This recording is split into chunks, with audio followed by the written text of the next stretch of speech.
يا مساء الخير على احلى متابعين لقناتي فرن الابداع. النهارده هعمل لكم الحاجات اللي بنشتريها من الافران وباسعار غاليه. هنعملها في البيت بنص كيلو من الدقيق، وعايزه اقول لكم النتيجه هتبهركم. بصوا ده الساده، بصوا هشه ازاي وهي جميله جدا، هي مش مستحمله حتى امسكها، شايفين بتدوب. هعمل لكم كمان القرص اللي محشيه بالعجوه، كمان اللي بالملبن. هنعمل مع بعض كعب الغزال، هنعمل كل الاشكال الجميله اللي انتوا شايفينها قدامكم دول من نفس العجينه بنص كيلو دقيق. ما تنسوش تتابعوني، اعملوا لي لايك وسبسكرايب. يلا بينا. مكونات عندي المنين: نص كيلو من الدقيق، اي دقيق عندك ممكن تستخدميه عادي، بس انا عندي الدقيق ده فهو كويس.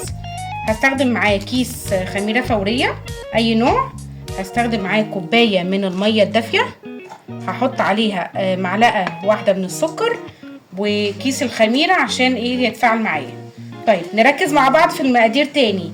الدقيق هيبقى نصه بالظبط سمنه على زيت، يعني لو بنعمل الموضوع نباتي ممكن نعمله زيت خالص، او ممكن نعمله نصه سمنه ونصه زيت عادي براحتك خالص. وده معايا سمسم، لو انت عايزه تعملي المنين ساده خالص برضو عادي. انا هعمله النهارده المنين بالسمسم وساده، يعني ده وده. هنبدا باول خطوه هنعملها. هجيب المعلقه بتاعه السكر، معايا كوبايه الميه اهي زي ما انتوا شايفينها، هحط عليها معلقه من السكر. طبعا ما ننساش واحنا بنعجن هحط برضو رشه من الملح. انا حطيت معلقه من السكر، وهحط الكيس اللي معايا بتاع الخميره الفوريه وهقلبه عشان برضو نختبر الخميره اللي عندنا، ونسيبه على جنب لغايه لما نبدا نشتغل في العجينه اللي عندي بالطريقه دي. حطيت السكر والخميره وهسيبه لما يتفاعل معايا على معجن الدقيق بالسمنه.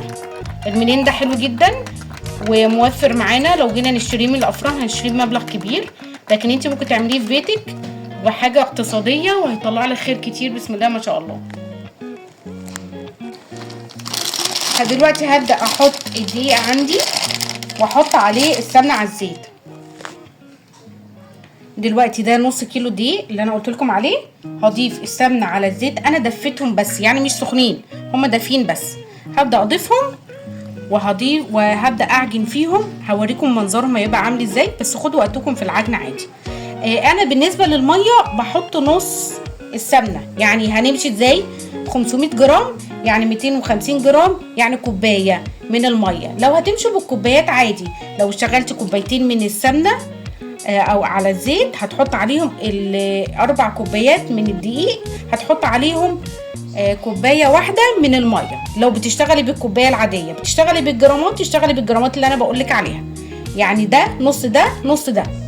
دي هتوفر معاكي كتير في المقادير. هنبدا دلوقتي نعجن، هوريك المنظر العجينه هيبقى عامل ازاي عشان ما اطولش عليكم الفيديو.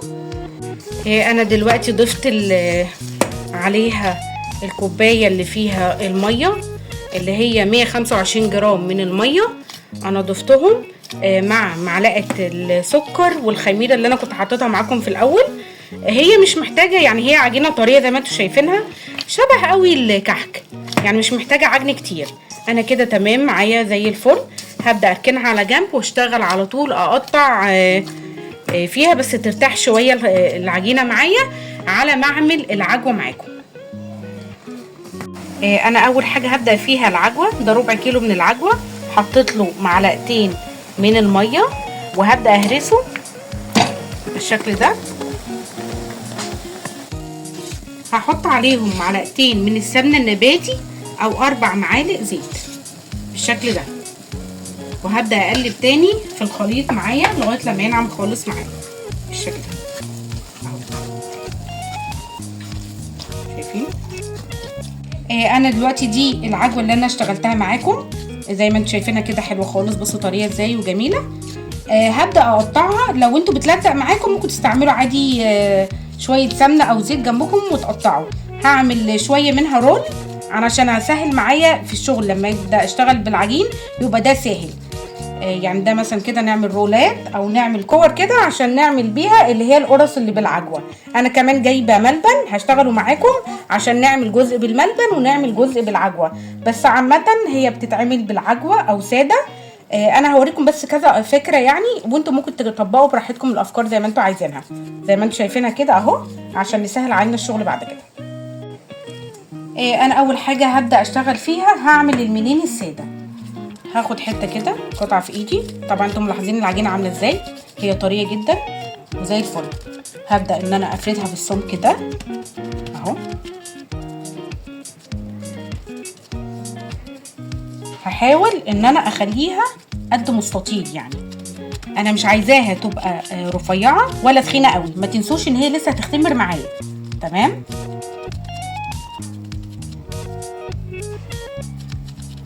اهو بالمنظر ده. عندي الاداه دي لو مش عندك ممكن بالسكينه عاديه مش مشكله. وهبدا ان انا اقطع اهو كده، اشيل بس الزيادات اللي عندي دي وهبدا اقطعها كده اهو. براحتك، يعني عايزاها طويله عايزاها قصيره، يعني ده حسب الرغبه زي ما انت عايزاها. عايزاها رفيعه او تخينه برضو براحتك، يعني انا بختار شكل. ممكن نسويها كمان كده، يعني نشيل زيادات، وطبعا الزيادات دي هنشتغل بيها مره كمان بحيث تبقى معانا بالشكل ده زي ما انتوا شايفينها. هنجيب صينيه او صاجه او اي حاجه ونبدا نرصها فيها. وده اول شكل. هوريكم تاني شكل. تاني شكل معايا انا بجيب قطعه من العجين وبفردها بالمنظر ده اهو بسمك رفيع، عشان انا لسه هلف رول. اللي انا بعمله ده اللي هو كعب الغزال اللي بنشتريه من الافران وبيبقى سعره غالي. انت هتعمليه في بيتك بمنتهى السهوله زي ما انتوا شايفين كده. انا فردته. انا فردت العجوه عندي بالمنظر ده بين كيسين من اكياس التلاجة، بس بدهنتهم شويه من الزيت عشان لما اجي اشيلهم يتخلع معايا بسهوله. انا بس ما رضيتش اصور عشان خاطر وقت الفيديو ما يبقاش طويل عليكم. انا ما عملتش حاجه غير ان انا فردتها عادي. دي العجينه اللي انا فردتها معاكم. انا هبدا اطبق دي على دي.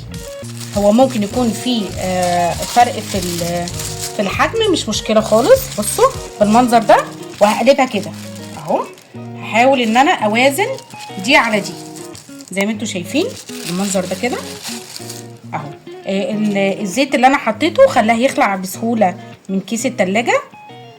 هبدا ان انا احط في الحتت اللي مفيهاش بالمنظر ده.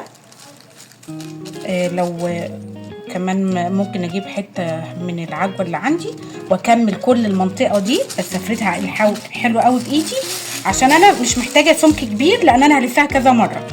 بصوا بالمنظر ده. هوازن بس كل القطع اللي عندي من العجين اهو. هاخد حته من العجوه عندي ابطها خالص بالمنظر ده، وابدا ان انا احط في الحته دي كده اهو.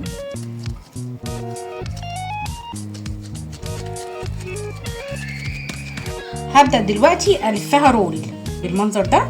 هي هتبقى سهله معايا خالص ما تقلقوش اهو زي ما انتوا شايفينها. وهضغط معايا اهو كده العجين. هلف قد ايه؟ هلف لفتين 3 لان انا عامله الكميه كبيره. انت لو عامله الكميه اقل من كده هتلفيها كل الكميه عادي تلفيها، بس انا ممكن يعني الرول ده اخليه على حتتين، يعني اعمل نص كده وبعدين اعمل نص التاني عشان انا مش عايزاها كبيره قوي. وهقطع معايا كده بالشكل ده اهو. هقفل بقى عليها كده. بصوا ده الرول اللي عندي. هقفل كده حلو قوي العجينه بتاعتي بالمنظر ده اهو شايفين عشان ما تفكش مني في الفرن. وكمان هلفها كده اهو. ده بقى كده الرول اللي عندي اهو زي ما انتوا شايفينه. هبدأ بقى اقطع. هشيل بس الزيادات كده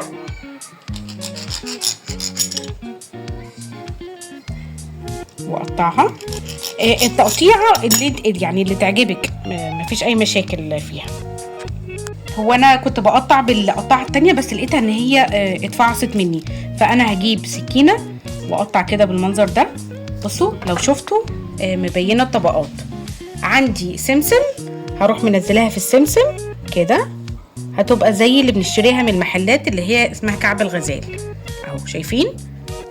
وهنبدأ نرصها في الصاج اللي عندي او الصينية براحتك حسب ما انت عايزة. طبعا احنا مش بندهن الصاج لان هي كلها اصلا سمنة وزيت يعني، فمش هتلزق. الحجم برضو زي ما انت عايزينه، يعني انا عاملاه صغير، انت عايزة تعمليه طويل ورفيع برضو براحتك.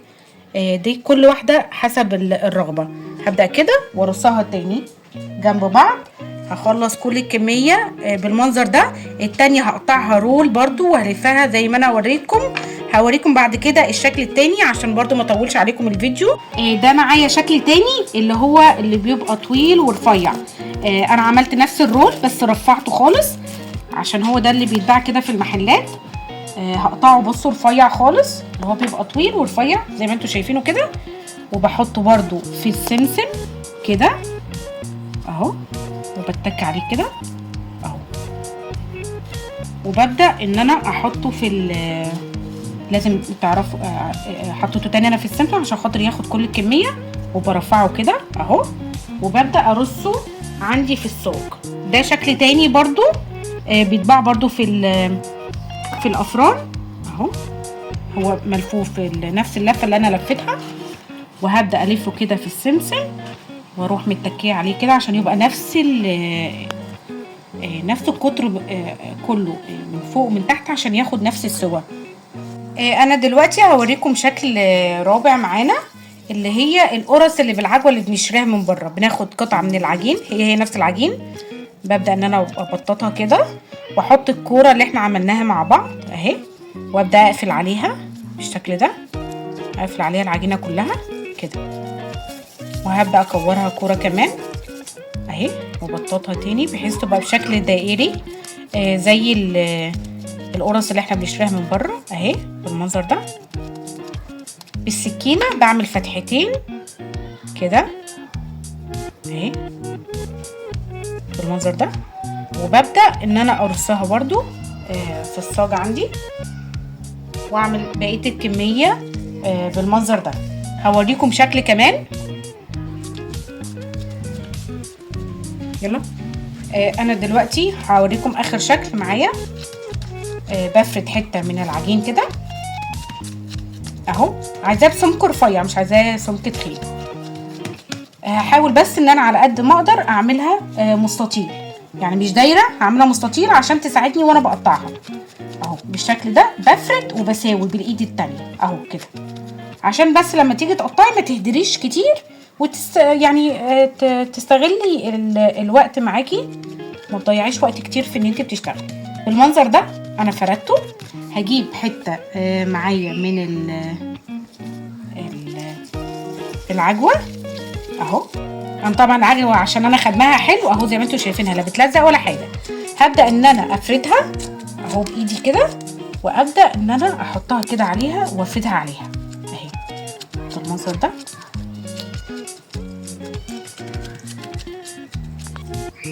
انا فردت العجوه بالشكل ده. هبدا اجيب عجينه تانية وافردها فوقيها بنفس المنظر ونفس السمك، بس انا هحاول الاول افردها بايدي عشان احطها عليها، وهوريكم هقطعها ازاي كده اهو. هبدا ان انا افرد العجينه اهو بايدي على كل المساحه اللي عندي.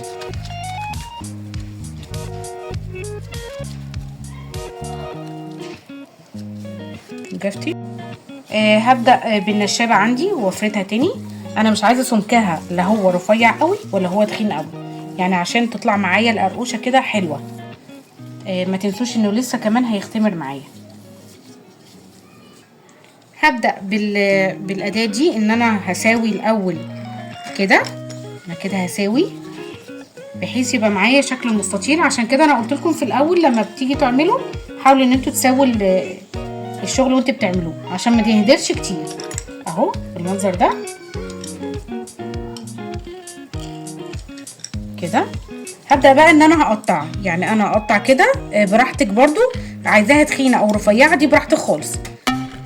هقطع الاول خطوط طولية كده حسب برضو زي ما انت عايزة. بعد كده هبدأ ان انا اقطع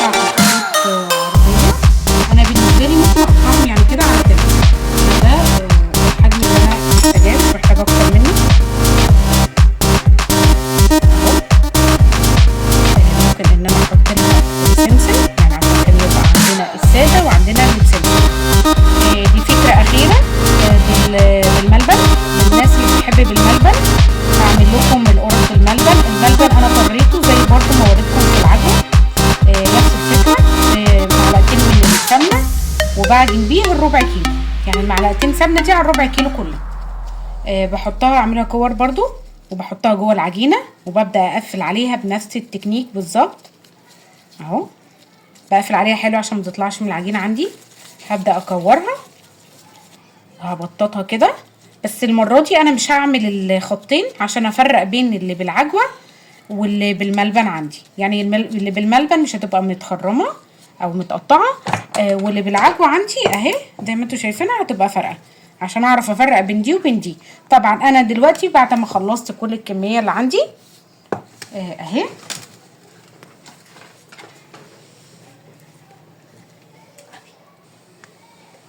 انا دلوقتي هغطيهم اسيبها قد نص ساعه تخمر، طبعا حسب الجو اللي عندك، وهحطهم في الفرن على درجه حراره 180. بتاخد من 20 ل 25 دقيقه في الفرن على حسب الفرن اللي عندك. لو عندك مروحه شغلي المروحه هتطلع حلوه.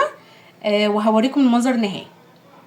انا كده بعد ما طلعته من الفرن زي ما انتوا شايفين الصوره بتتكلم عن نفسها. الحاجه زي ما انتوا شايفينها، بصوا هي دايبه مش مستحمله امسكها. شايفين حلوه ازاي، طريه وجميله وهشه. بصوا العجوه جواها عامله ازاي. التسويه زي ما انتوا شايفينها حلوه قوي، طعمها كمان حلو جدا. ما تنسوش تعملوا لايك وسبسكرايب، وتابعوني في اللي جاي ان شاء الله.